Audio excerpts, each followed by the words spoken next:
não conseguiríamos somar, calcular o número de mundos, de sóis, de estrelas, de galáxias, de sistemas que existem no universo. E Deus, na sua sabedoria, não colocaria vida inteligente, aspas, essa inteligente, né, num planeta cheio de problemas como é o nosso. Naturalmente, porque é um mundo de provas e expiações, vai chegar ao seu processo de maturação como uma planta, como uma fruta, enfim. Está chegando, nós estamos chegando nesse processo de regeneração muito rapidamente até. Não é? Mas o que estou dizendo é que vida inteligente, vida humana, especialmente nós humanos, não residimos somente na Terra. Aliás, o Evangelho segundo o Espiritismo ensina muito bem que a Terra comporta uma fração mínima da espécie humana. Ela está espalhada pelo universo. E estou dizendo com isso que nós temos irmãos, e muitos irmãos, incontáveis irmãos, em outros orbitas, em outros sistemas, em outras galáxias. Então essa pluralidade dos mundos habitados é outra questão comprovada, afirmada pelo Espiritismo. A reencarnação é outra base. Nós somos seres que nascemos e renascemos, e nascemos, e renascemos, e renascemos, e renascemos. Se nós pegarmos aquele dolmen, está no túmulo de Kardec, no cemitério Père Lachaise, em Paris, tem uma inscrição muito interessante que diz lá. Vou deixar para que vocês pesquisem, vocês vão descobrir uma frase muito interessante que tem lá. Vamos colocar aqui, né? Vocês vão ficar muito curiosos. Nascer, morrer, renascer ainda e progredir sem cessar. Tal é a lei. Em princípio foi atribuída a Kardec essa frase. Mas pasmem, senhores, não vou decepcionar ninguém aqui, mas a frase não é dele. A frase é muito mais antiga do que Kardec. Mas os colegas, os amigos de Kardec colocaram, fizemos uma pesquisa muito profunda e descobrimos. Colocaram para homenagear o mestre leonês, que falou mais do que ninguém sobre vida e imortalidade. Um outro fundamento, que se nós reencarnamos, só reencarnamos porque não morremos. Uma coisa é consequência da outra. Nossa alma é imortal. Alguém disse certa feita e foi corrigido por outra pessoa. Oh, nós somos seres eternos. E alguém falou, oh, não, eterno, imortal. Por que a pessoa corrigiu e disse que nós não éramos eternos, e sim imortais? Porque se você pegar o livro dos Espíritos também, a partir da segunda, terceira, quinta até a sétima questão, vocês verão os atributos de Deus. E um dos atributos de Deus é ser eterno. Deus é eterno. Nós somos imortais. Deus é o incriado. E algumas religiões chamam de Deus de o incriado, aquele que não foi criado. A diferença parece muito simples, mas ela é bastante profunda. Se você pegar, por exemplo, essa aliança que você tem no dedo aí, é um símbolo de eternidade. E algumas correntes filosóficas têm como mandala, chama de mandala, que é uma roda, um círculo. Por que você sempre usa a aliança como símbolo de eternidade? Só um símbolo, é claro. Porque se você pegar uma aliança e procurar o começo dela, você não vai achar. E se você procurar o fim dela, você também não vai achar. Então, em algumas correntes religiosas filosóficas, teosóficas, enfim, usam o anel, a aliança, como símbolo de imortalidade. Com essa aura, né? Essa auréola, digamos assim. Esse é outro fundamento doutrinário. O quinto é, se nós somos seres imortais, estamos aqui por um período envergando essa veste material, mas a nossa vida perene, verdadeira, aí que vem a confusão com o eterno, é a vida do espírito, essa vida imortal. Nada impede que na condição de desencarnados nós, em algumas circunstâncias, entremos em contato com aqueles que ficaram aqui na Terra. Aliás, foi assim que surgiu a doutrina espírita, pela comunicação dos espíritos. Então os espíritos podem, em algumas circunstâncias, entrar em contato conosco. Sobre essa base e sobre essas colunas é que está assentado o grande edifício doutrinário do Espiritismo. Hoje nós falaremos sobre um daqueles fundamentos ali. Vocês veem lá filosófico, científico e religioso. Nós falaremos sobre esse aspecto religioso hoje. Sobre os outros também, mas de certa forma com mais propriedade, com mais profundidade o aspecto religioso. Nós temos essa figura, que é só para trazer à nossa mente a imagem de Jesus, que aliás foi tirada de uma das obras de Amélia Rodrigues, Primícias do Reino, bem na contracapa tem uma figura exatamente igual a essa, simbolizando Cristo, Jesus, o nosso mestre, e o tema da nossa fala de hoje. nós veremos por que nós consideramos Jesus guia, modelo da humanidade. Esperamos que nós consigamos falar. E eu sempre costumo dizer assim, falar de Jesus é uma ousadia. Você tem que ser ousado para falar de Jesus. De um espírito tão grande, cujas foge palavras para você qualificar Jesus. Os espíritos mais evoluídos, quando vão descobrir Jesus, eles se emocionam. Porque à medida que se aproximam dele, eles descobrem a bondade, o amor, a força, o vigor, tudo que há de bom nesse que é o nosso guia e modelo da nossa humanidade. E antes de começar, meus amigos, eu tenho aqui uma história para contar para vocês. Sou um contador de histórias, tá? Certa feita, morávamos em Cascavel, no oeste do Paraná, e lá nós conduzimos por um período um departamento no que era chamado de Guarda-Mirim de Cascavel. Associação, tem alguém aqui que conhece lá? Associação Educacional Lins de Vasconcelos, Guarda-Mirim de Cascavel. Era coordenada por José Remy Piet, que era uma pessoa que nossa estima, e era a esposa dele, a dona Neuza. E nós ganhamos um departamento naquela Guarda-Mirim para que nós cuidássemos dos nossos meninos. Eram meninos socialmente carentes, nós assistimos aqueles meninos, preparávamos aqueles grupos de jovens para o mercado de trabalho. Eles tinham noções de disciplina, de civilidade, de higiene e tal, e criaram um departamento de educação e disciplina, que estava nativo da Polícia Militar, então esse vai ser aí. Mas era muito bom. A gente fazia prática desportiva, a gente fazia ordem unida, a gente fazia uma série de coisas, a gente desintoxicava aqueles meninos de uma certa forma, no bom sentido. Mas o que nos chamou a atenção na Guarda-Mirim foi que ao final de um ciclo, ao final de um ano que nós estivemos lá na coordenação do departamento, nós descobrimos que eles nunca tinham ido até Foz do Iguaçu, as cataratas ali, as quedas do Iguaçu. Vocês já foram, muitos já foram, né? Quem foi sabe que aquilo ali é um lugar maravilhoso, lindo. É uma maravilha da humanidade, que é lindo demais. Quem foi para Foz do Iguaçu sabe o que eu estou dizendo, não estou mentindo. E nós aproveitamos e levamos um pequenino junto conosco, 3 aninhos e pouco. Alfred, hoje ele está com quase 25 anos de idade. E nós começamos a passear por aquele lugar maravilhoso. Aqueles meninos subiam, desciam aquelas escadas, parece que estavam energizados, ligados 220, que a gente fica energizado quando chega em Foz do Iguaçu. No bom sentido, a gente fica, é uma carga totalmente nova de energia que a gente recebe naquele lugar. O lugar é mágico. E as crianças subiram e desceram, correram, brincaram, enfim. Quase no finalzinho do nosso dia, quando nós reuníamos os nossos pequenos para voltar para o ônibus, o pequenino que vinha comigo, ele segurando a mãozinha, ele saltou da minha mão, voltou, olhou para toda aquela maravilha e disse isso aqui. Isso tudo foi Jesus que fez. Eu levei um choque. Falei, meu Deus, quem que disse isso para esse menino? Tudo bem, passou, mas aquilo não saiu da minha cabeça. Aquilo ficou martelando. Eu estava principiante espírita ainda, poucos anos de estudo, não conhecia algumas obras que todos nós espíritas pensam que seria interessante que conhecêssemos, né? Mas aquilo não saiu da minha cabeça. Isso tudo foi Jesus que fez, um menino de 3 anos e pouco. De onde ele tirou isso? Ele ficou martelando na minha cabeça. Eu cheguei em Cascavel, me lembro que eu fiz contato com uma colega de uma casa espírita, Cepal, Casa Moura Cruz de Cascavel, Aline, eu não me esqueço o nome dela. Falei, Aline, o Alfred saiu com essa e tal, o que você me diz e tal? Eu falei, não vou te responder não. Eu falei, não? Não, eu vou indicar para você um livro. Um livro de Emmanuel, chamado O Caminho da Luz. Você vai ler o livro. E depois você me diz o que você conseguiu lá. E para responder essa pergunta, eu li o livro. Com muito gosto, uma obra maravilhosa. E nesse livro, bem no comecinho dele, mas no primeiro capítulo, tem esse nome. A Comunidade dos Espíritos Puros. Onde Emmanuel, inclusive Haroldo Dutra Dias usou certa feita numa fala dele.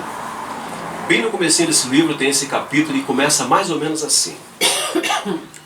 Rezam as tradições no mundo espiritual que existe uma comunidade de espíritos puros, dos quais Jesus é um de seus integrantes. E vai desenvolvendo o tema. Emmanuel. E quando eu lia e compreendia que Jesus teria recebido o que é hoje a nossa Terra como uma porção desprendida da nebulosa solar, assim que está no livro, e ele foi ao longo dos milênios e bilhões de anos, moldando, pensando, tratando com uma equipe imensa de espíritos. Aí nós achamos essa imagem que talvez represente bem a ideia que nós queríamos transmitir para vocês. Aprendemos muito com essa obra, e uma das coisas que aprendemos é que os bons espíritos, diferentemente de nós, eles nunca estão sozinhos. Nós às vezes somos egoístas, queremos fazer do nosso jeito, deixar nossa assinatura. Os espíritos puros, eles não têm essa preocupação. Eles simplesmente se reúnem para trabalhar. E trabalham, e trabalham, e trabalham. A resposta à minha pergunta, se foi Jesus que fez todo esse mundo mesmo, estava respondida. Na verdade, ele recebeu esse planeta e o modelou, preparou, colocou em condições para que nós pudéssemos hoje dele desfrutar aqui e agora, inclusive, ver ele passar por um processo, por mais um processo de transformação no rumo da perfeição relativa dos mundos e dos seres. Respondeu a pergunta. Eu fiquei feliz depois que tive contato com essa obra, porque não porque respondeu essa pergunta, mas por causa das outras informações que tem lá. Na verdade, é um verdadeiro compêndio da história da humanidade. Fala desde antes da formação da Terra até os agora, nos dias recentes. E o tempo passou, a Terra recebeu a sua população, vieram inclusive outros povos de outras regiões para compor aqui a nossa Terra, e Emmanuel vai falar sobre isso, sobre aquele povo de Capela, que também está na mesma obra. E enquanto o Cristo não vinha, e logo após a vinda do Cristo, nós começamos a resgatar algumas falas que tratavam de Jesus. Uma delas está ali na tela. Eu gosto muito de João, dos 4 evangelistas. Tudo bem, Mateus, Marcos, Lucas, tranquilo. Vamos reproduzir muito bem a fala de Jesus. Mas João é um evangelho um pouquinho diferente dos outros 3. Ele parece que é mais místico. Não místico no sentido vulgar, mas místico no sentido de aquele que vê além das... Eu não creio só no que está na minha frente, eu creio naquilo que a minha consciência, a nossa, o que eu posso, aspas, filosofar aqui. João tinha essa capacidade. Por isso quem teve curiosidade de comparar os 4 evangelhos vai ver essa diferença em João. Então tem muita citação de João. E falando de Jesus, ele que era considerado o bem amado de Jesus, né? Ele tem essa frase, se referindo ao Cristo. E o Verbo se fez carne e habitou entre nós, cheio de graça e de verdade. Para anunciar para o mundo que o Cristo tinha encarnado entre nós. Foi um primeiro momento, uma primeira descoberta, uma primeira constatação, um primeiro aviso de que nós não estávamos sós e desamparados.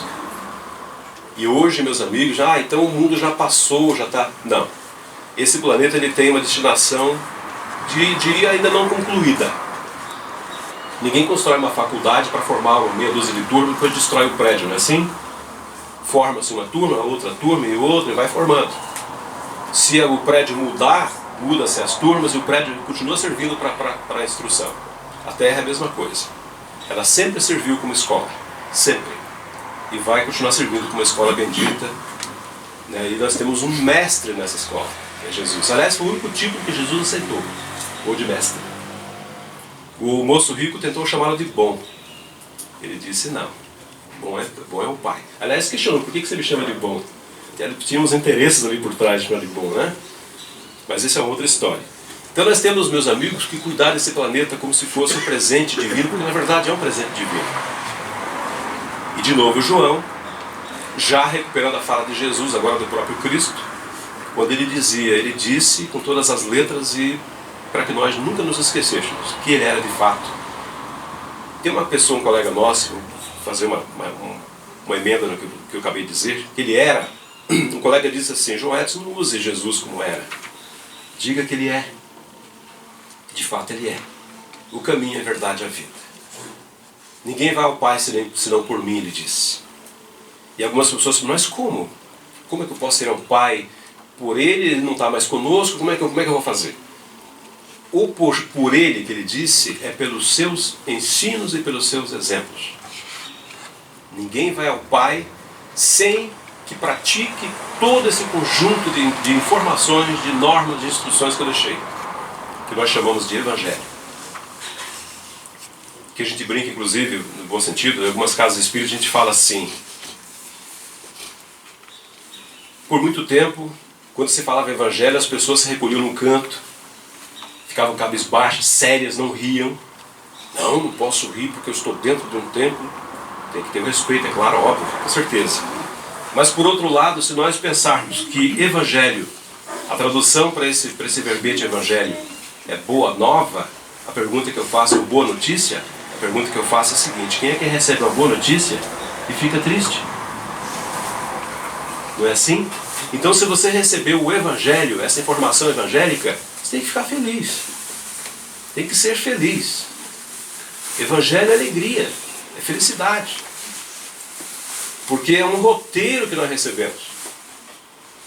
Um roteiro de luz, um roteiro seguro.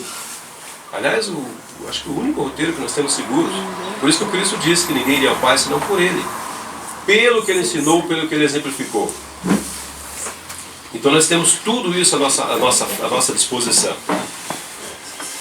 Nós espíritas temos, esse é um ponto também que já foi motivo de algumas controvérsias, nós temos a certeza absoluta de que quando falamos espiritismo, aquele edifício que nós mostramos no comecinho para vocês, nós estamos falando da terceira revelação da lei de Deus e estamos falando sobretudo de Jesus de volta, do Evangelho dele de volta na Terra.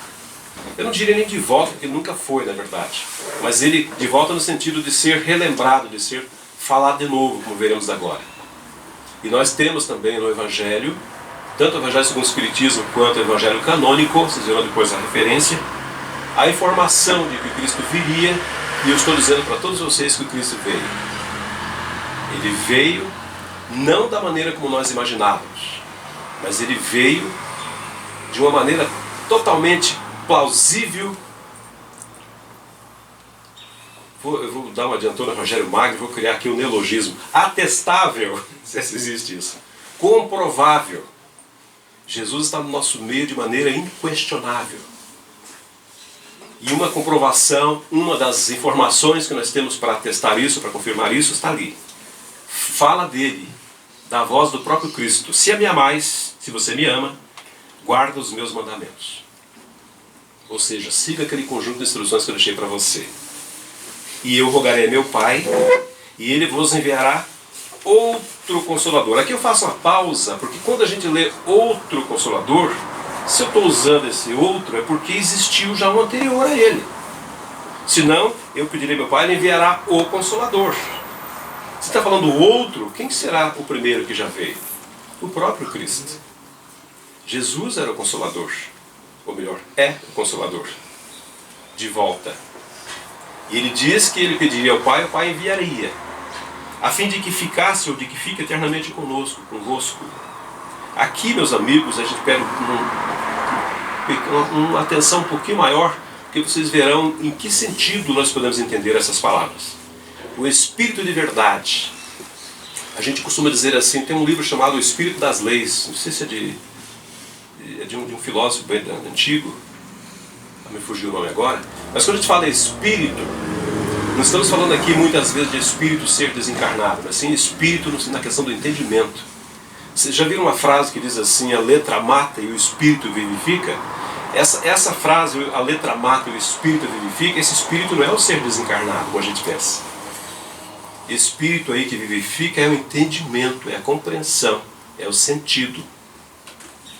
A gente fala isso porque eu já vi pessoas se equivocando quando falam a letra mata e o espírito vivifica. E esse espírito de verdade, ou espírito verdade, ou a verdade, tem essas possibilidades de variação quanto a essa terminologia, se referem sim ao Cristo e ao seu grande ministério, a sua grande tarefa de trazer de volta o seu Evangelho para todos nós. Por que eu digo isso? Porque na continuação ele diz exatamente assim, porque o Espírito de verdade que o mundo não pode receber porque o não vê e absolutamente o não conhece. Ou seja, está se referindo a um período da história em que nós só acreditávamos em coisas e pessoas que nós podíamos ver. Aqui tem um desafio. Como que você vai crer em alguma coisa que você não está vendo? Mas é tão elementar isso, porque se eu não estou vendo a figura de Jesus, a figura de Deus, eu estou vendo as criaturas dele, eu estou vendo a obra dele, eu estou vendo, sabe, ele está na minha frente sim. Pra vocês terem uma ideia a respeito de ajudar as pessoas, essa casa faz muito isso. Tem um ensinamento que eu quero compartilhar com vocês. Eu não me recordo da oratória espiritual, mas ele disse, foi muito feliz quando ele disse assim: Deus age por meio de suas criaturas.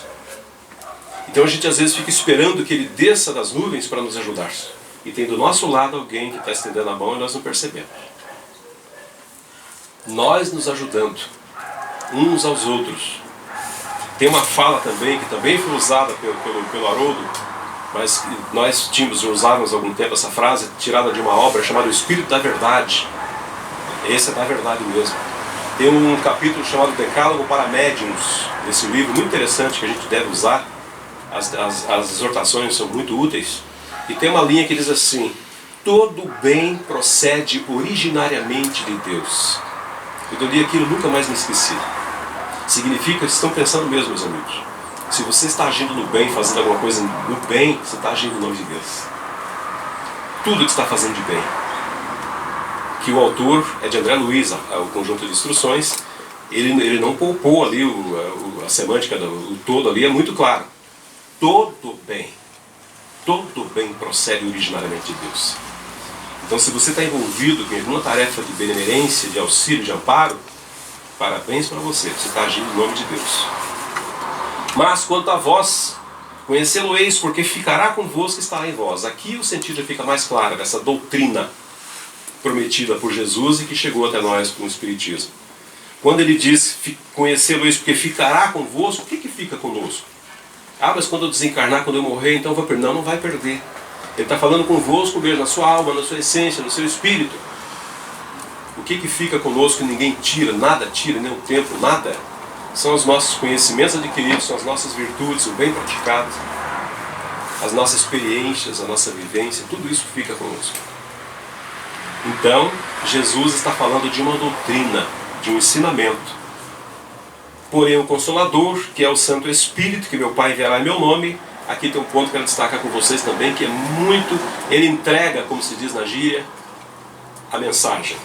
Vos ensinará todas as coisas e vos fará recordar. Por ensinar todas as coisas, ele está se referindo àqueles de nós que, porventura, é muito raro, ainda não tivemos oportunidade de ouvir falar de Jesus e do seu Evangelho. Aí nós receberemos o ensinamento. E o recordar? O recordar tem a ver conosco também, aqueles de nós que já ouvimos no passado, evidentemente só podemos falar no passado, claro, né? Mas por alguma razão nós esquecemos, negligenciamos, não demos atenção. Então o Espiritismo vem trazer de volta esse Evangelho para ensinar aqueles que batem as nossas portas, as portas dos templos das casas espíritas, e aqueles que já têm alguma condição de relembrar o seu passado, de facilidade no estudo, enfim, multiplicar essas informações, esse conhecimento sempre que possível. Com isso, meus amigos, eu estou dizendo que o Espiritismo, só confirmando isso, é Jesus de volta. Na questão 625 do Livro dos Espíritos, a famosa questão 625, tem uma palavra que resume praticamente a nossa exposição toda. Allan Kardec, por isso que eu coloquei ciência, filosofia e religião no comecinho, usando dessa habilidade, digamos assim, que ele tinha de fazer boas perguntas, ele formulou essa pergunta para os espíritos da codificação. Qual o tipo mais perfeito que Deus tem oferecido ao homem para lhe servir de guia e de modelo? Antes de ir para a resposta, no entanto, falando em pergunta, eu gosto muito de uma informação também que recebemos certa feita, que diz assim: são 1019 perguntas no Livro dos Espíritos, sem falar as outras obras, são aí, muito mais. As perguntas são formuladas de uma maneira, meus amigos, profundamente sábia, inteligente, bem elaboradas, bem formuladas. E o pensamento que eu tenho comigo já há algum tempo é esse: você quer uma boa resposta? Já falou aqui da frente. Faça uma boa pergunta. É exatamente isso. Se você chegar para um diálogo, qualquer pessoa, a pessoa, se ela responder sem entender o que você perguntou, você não vai entender a resposta também. Quer que a interlocução, o diálogo seja claro? Seja claro. Quer uma boa resposta? Faça uma boa pergunta. E a Kardec sabia como ninguém fazer pergunta.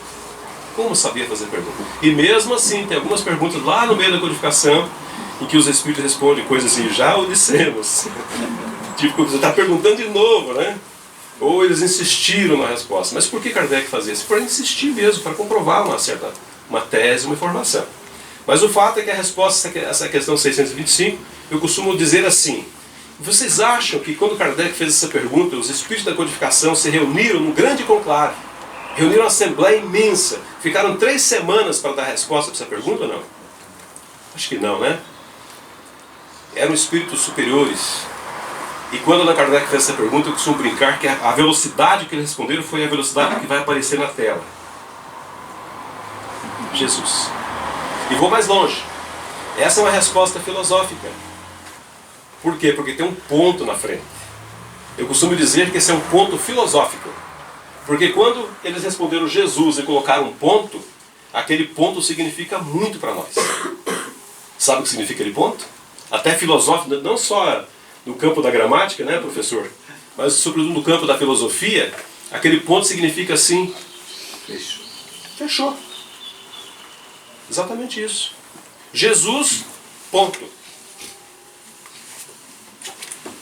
Não é maravilhoso? Esse é o famoso ponto filosófico. Fica por nossa conta esse ponto filosófico, é claro. Porque Jesus é exatamente esse que nós trouxemos hoje para nós relembrarmos ou pensarmos a respeito.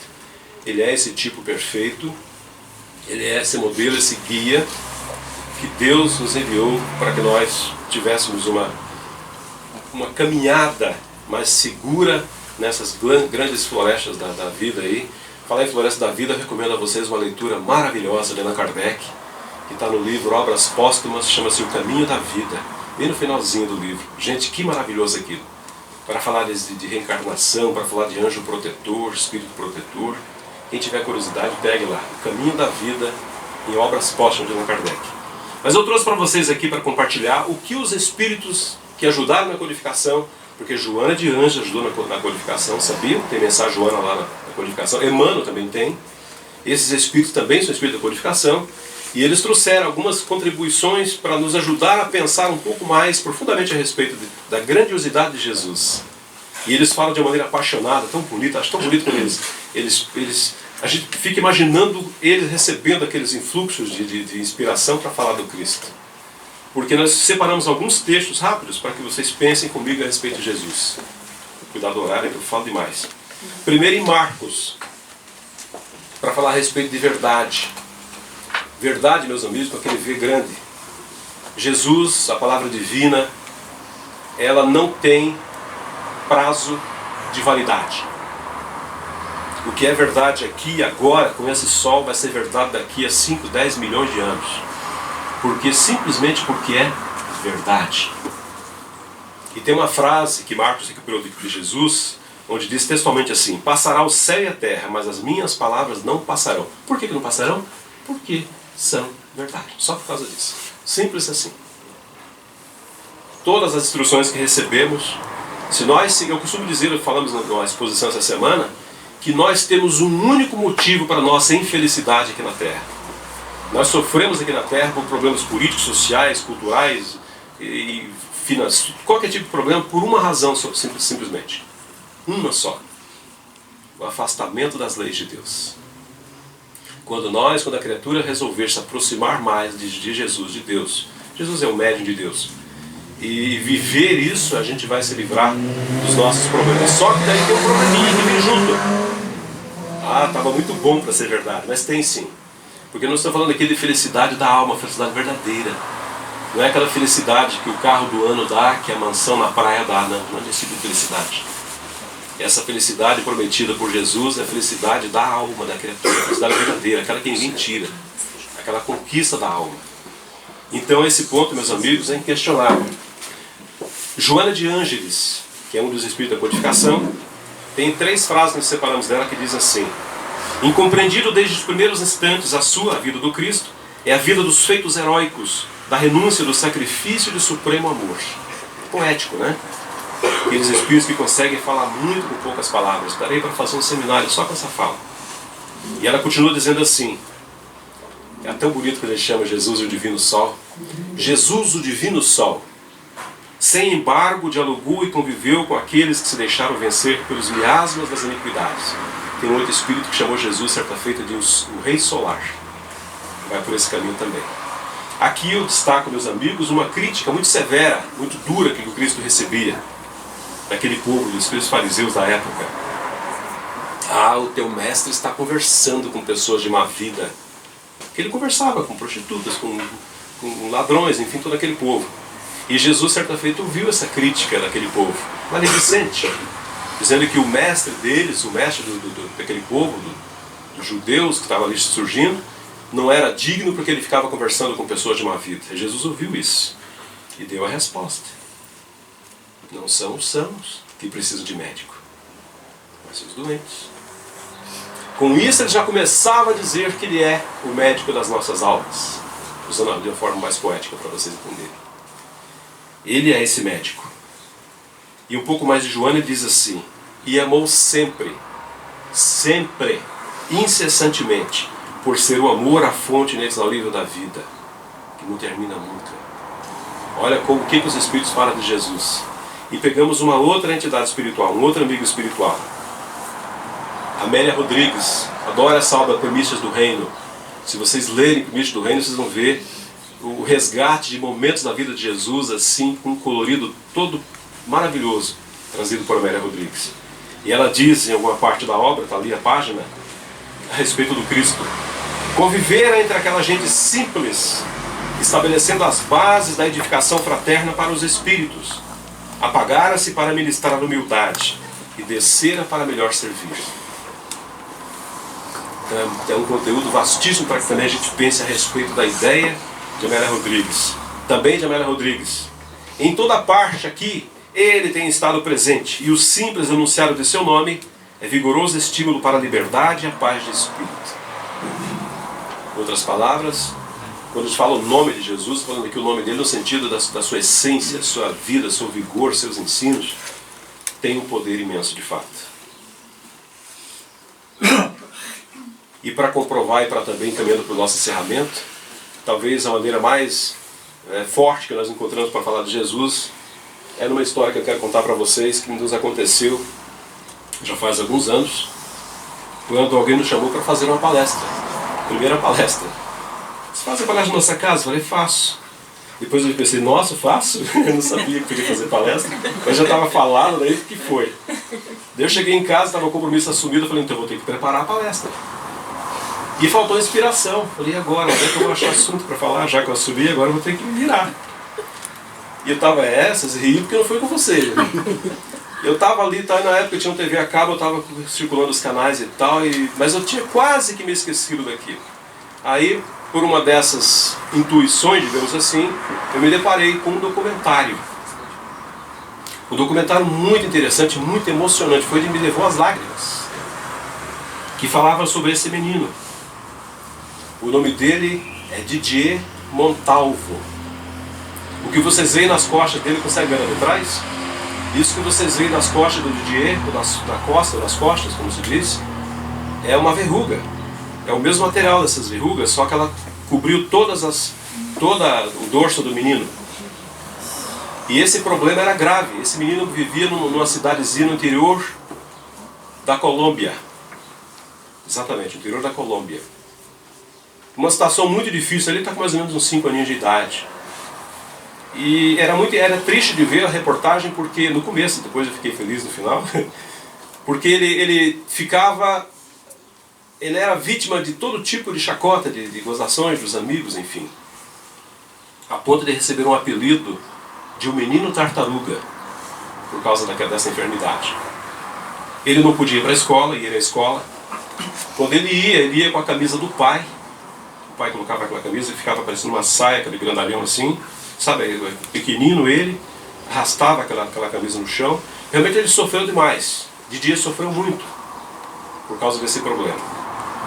O problema foi ganhando notícia na região onde ele morava, no interior da Colômbia, Até que por uma dessas circunstâncias que a gente às vezes pensa que não sabe por que acontece, mas imagina, fazendo um pouco de esforço você chega lá.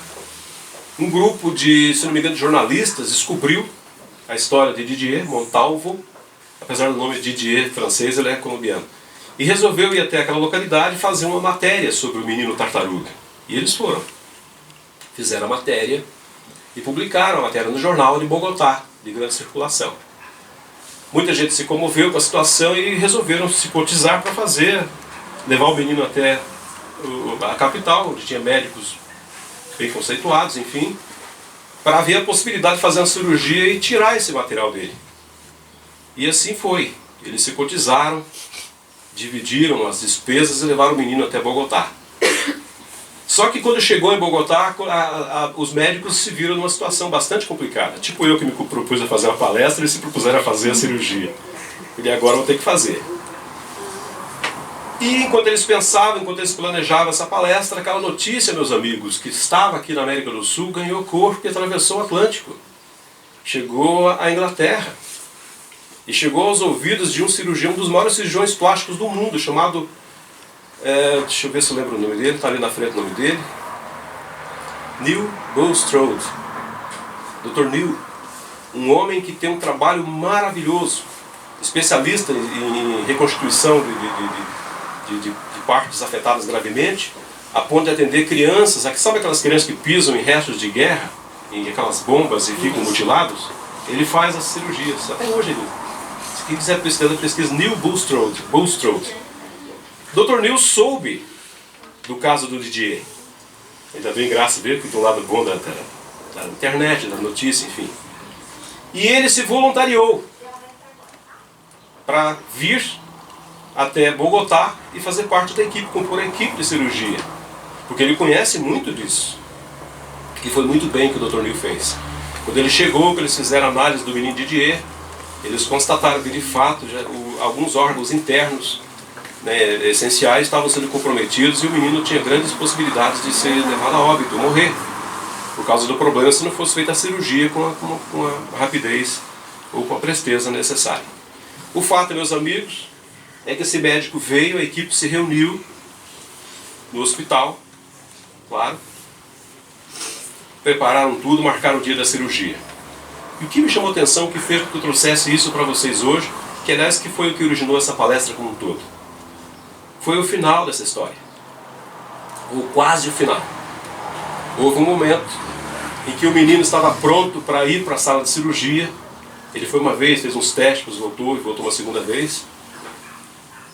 E um dos médicos da equipe, aquilo me chamou muita atenção, mas muita atenção, ele chamou Dona Maria, essa senhora, Dona Maria, mãe dele, numa saleta, uma sala do tamanho dessa sala mais ou menos, umas poltronas grandes. Ele sentou do lado da mãe, o menino de um lado, a mãe do outro. Começaram a conversar ali e num dado momento ele disse assim para a mãe: a senhora permita que eu faça uma oração? Eu fiquei assim, mas um médico? Geralmente os médicos, é lógico, então não vamos dizer que todos são iguais. Mas via de regra, os médicos são homens da ciência. Aquilo foi um primeiro impacto. Mas o que chamou mais atenção foi a prece que ele fez. Ele começou a conversar com a mãe, fazer a sua prece. E no meio da prece ele disse a seguinte frase: que Jesus coloque suas mãos sobre minhas mãos, para que a cirurgia seja feita com sucesso. Aí nós procuramos na internet uma imagem e tal, que talvez representasse bem isso. Achamos aquela imagem, não foi fácil de achar aquela imagem. Evidentemente que ali tem todo um contexto de crença, de fé desse profissional. Mas a frase eu nunca vou me esquecer: que Jesus coloque suas mãos sobre minhas mãos, para que a cirurgia seja feita com sucesso. Foi feita a cirurgia, Dr. Neil participou, e o resultado foi esse ali. Eles conseguiram extirpar aquele material, tirar todo aquele material das costas do menino Didier. Ele voltou à sua vida normal, no campo. Aqui tem uma imagem do Dr. Neil. E o menino depois, já sem aquilo nas costas, andando a cavalo, brincando lá na região do interior da Colômbia onde ele morava. E o que chamou mais atenção, meus amigos, por isso que eu faço questão de trazer isso, parece até um pouco piegas, mas eu faço questão de trazer, é que o Dr. Neil não parou por aí. Naquele plus de médico, de algo mais que um simples médico, ele chegou a levar, certa feita, o menino Didier para a Inglaterra, para cuidar nos seus consultórios em Londres e para brincar com o filho dele. Então tem cenas do Didier brincando com os filhos do Dr. Neil assim, no quarto, tem uma cena bem legal. Esse foi o resultado, tenho comigo, do que pode a fé, do que pode o trabalho, do que pode a perseverança, do que pode o estudo, porque a ciência está aí para nos ajudar, não é?